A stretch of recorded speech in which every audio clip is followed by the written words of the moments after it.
They're off. As they begin over a mile in the Irish EBF Maiden, Vokti, the early leader, with Ora Nero gone up on the inside to dispute it. Nordic Aurora is improved, and they're followed by Pin Your Hopes and Jungle Cove on the inside of Dark Pine. In the leading group, Agitare, racing in company with Machoka as they settle down, heading towards the 6 furlong point. And Ora Nero moves on a couple of lengths in front of Nordic Aurora. Then Jungle Cove and Dark Pine, Pin Your Hopes, Vokti. Machoka's on the inside of Agitare, a couple of lengths back to a driven Fastnet Crown.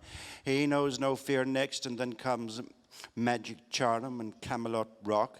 Behind them is Liam's Approval, who has just a couple behind, Too Close to Call, and an Under Pressure Donate.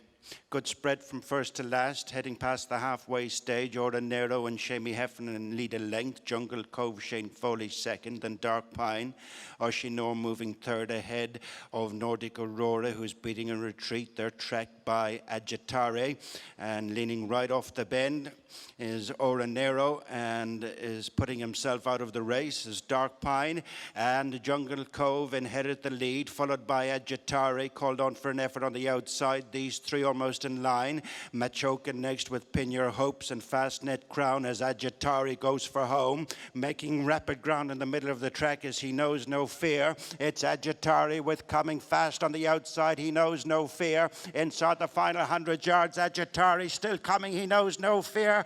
Agitare, the opportunity has been lost as He Knows No Fear on the line, and then Pin Your Hopes and Fastnet Crown.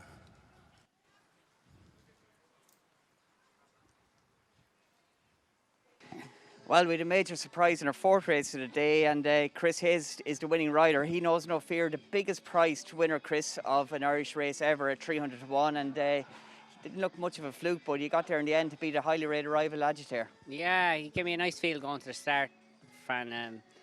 Jim just told me that he missed it quite badly, and to ignore his run, that he showed promise at home, and he was sweet in his chances without fancying him of running a nice race. And like I said, he gave me a nice feel on the way down, and he crept into it, and once I got past 1 or 2, I thought I was going to run on to be a nice second, but a good will and attitude, and stuck his head out right at the line. He did. I must confess, I wasn't really watching through the race. My mind was on horse more ahead of you. How did the race pan out for you? Were you in the middle of them all the way? Good, yeah. Jim just said to me, obviously, because he missed it the last day, to make sure I got him to jump. He jumped quite smart, a little bit too smart, and the plan was to take our time and try and teach him plenty. So I took back and kind of 2-3 lengths off the pace, and once I got past 1 or 2 horses and was upside Lee Roach turning in, I just copped Colin Keane, and I thought if I switched out, that Colin would bring me a length or 2 closer. But as soon as I switched to follow Colin, he stopped, so I had to switch outside him. And once he got daylight, he started to rally on. Like I said, I thought from there I was going to be a good second, but he stuck his head out. And I'm delighted for Luke and delighted for Jim. They put a lot of effort and support into the game, so it was nice that they get a nice winner. They do indeed, and if you didn't know the price of him, and if you just looked at the video blind, you'd be quite taken with the performance. There was a lot to like about it. You beat a 98 rated rival. Yeah, exactly, and I just said to Jim, what kind of races is he in, and he said they were a little bit disappointed after the last day, but to put a line through it, and they hadn't him in anything, but I thought he was a horse that could have a little bit of a future.